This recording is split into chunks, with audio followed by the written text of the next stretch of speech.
Hello. അപ്പം നമുക്കിന്ന് ഇവിടുത്തെ അമ്പലത്തിൽ നിന്ന് പോയിട്ട് വന്നാലോ?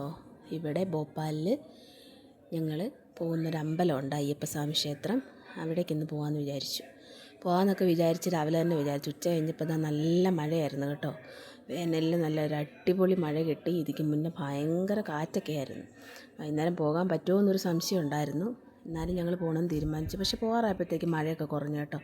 അങ്ങനെ ഞങ്ങൾ കുളിച്ച് റെഡിയായി അമ്പലത്തിലോട്ടുള്ള യാത്രയിലാണ്. ഇതാ അഞ്ജലി കുളിച്ചത് കണ്ടോ. കണ്ണാടിയുടെ മുമ്പിൽ നിന്ന് ഇത് തന്നെ പരിപാടി, ഡാൻസും പാട്ടും കൂത്തും.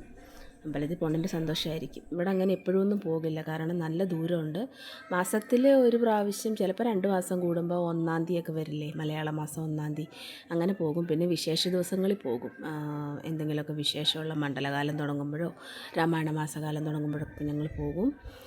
ഇവിടെ നല്ലൊരു അമ്പലമാണ് കേട്ടോ. ചെറിയ അമ്പലമൊന്നുമല്ല, നല്ല വലിയ അമ്പലമാണ് അയ്യപ്പസ്വാമി ക്ഷേത്രം. അവിടെ പോയിന്ന് തൊഴുന്ന തന്നെ ഒരു പ്രത്യേക സുഖമാണ്. പോകാൻ ഇറങ്ങിയപ്പോഴേ വിചാരിച്ച് ഭഗവാനിട്ട് തൊഴാനായിട്ട് ചില്ലറയൊന്നും എടുത്തില്ലല്ലോ എന്ന്. പിന്നെ തിരിച്ച് കയറി വന്ന് ചില്ലറയൊക്കെ എടുത്ത് വീടൊക്കെ പൂട്ടി ഇറങ്ങാമെന്ന് വിചാരിച്ചു. അങ്ങനെ ഞാനും പിള്ളേരും അനിയും കൂടെ അമ്പലത്തിലോട്ട് ഇറങ്ങാൻ തീരുമാനിച്ചു.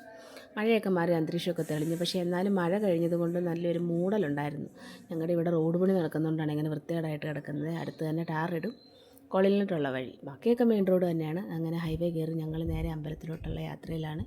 മഴയൊക്കെ പെയ്ത് കിടക്കുന്ന കാരണം നല്ലൊരു അന്തരീക്ഷമായിരുന്നു. നല്ല ഡ്രൈവിന് പറ്റിയൊരു ക്ലൈമറ്റ്. ഏകദേശം അന്തരീക്ഷമൊക്കെ മൂടി ഇങ്ങനെ കിടക്കുന്നു. അധികം വലിയ ചൂടൊന്നുമില്ല. സാധാരണ ഈ സമയത്ത് നല്ല പൊള്ളുന്ന ചൂട് വരുന്ന മഴ 2-3 ദിവസമായിട്ട് പെയ്യുന്നതുകൊണ്ട് വലിയ ചൂടൊന്നും അനുഭവപ്പെട്ടില്ല. അത്യാവശ്യം നല്ല ക്ലൈമറ്റ്. എനിക്ക് തോന്നുന്നു നാട്ടിലേക്കാളും ഒരു ഭേദപ്പെട്ട രീതിയിലുള്ള ക്ലൈമറ്റ് ഇപ്പോൾ ഭോപ്പാൽ ഞങ്ങൾ നിൽക്കുന്നിടത്തൊക്കെയാണെന്ന് തോന്നുന്നു. വലിയ കുഴപ്പമൊന്നുമില്ല. യാത്രയിലുടനീളം രസമുണ്ടായിരുന്നു. അങ്ങനെ ഏകദേശം അമ്പലത്തിലെത്താറായി. ഇവിടെ കുറച്ച് കഴിയുമ്പോൾ ലെഫ്റ്റ് ടേൺ ഉണ്ട്. അപ്പം നമുക്ക് നമ്മുടെ അമ്പലം കാണാം. ഇതാണ് ഞങ്ങളുടെ അമ്പലം. ഇത് കണ്ടോ, ഇവിടുന്ന് പുറത്തുനിന്നേ കാണാൻ പറ്റും. ഇതാണ് ഇതിൻ്റെ പുറമേ ഉള്ളൊരു ഭാഗം. ഏകദേശം കുറച്ചൊക്കെ ഞാൻ കാണിച്ചു തരാം കേട്ടോ. പക്ഷേ ഉള്ളിലോട്ടൊന്നും കയറി വീഡിയോ ഒന്നും എടുക്കാൻ പറ്റത്തില്ല. ഇതാണ് അമ്പലത്തിൻ്റെ പുറഭാഗം. ഞങ്ങൾ ആദ്യം ഇവിടെ വരുന്ന സമയത്തൊക്കെ ഇങ്ങനെ ടൈൽസ് ഒന്നും ഇട്ടിട്ടുണ്ടായിരുന്നില്ല. അമ്പലം ഇതുപോലെയൊക്കെ ഉണ്ടായിരുന്നു. ഇപ്പോൾ ഒരുപാട് മോടി പിടിപ്പിച്ചു. പുറമേ നിന്നാണേലും ചുറ്റുമതിലുകളും ചുറ്റും പ്രദക്ഷിണം വെക്കാനുള്ള ചുറ്റമ്പലം ഒക്കെ ഉണ്ടായി.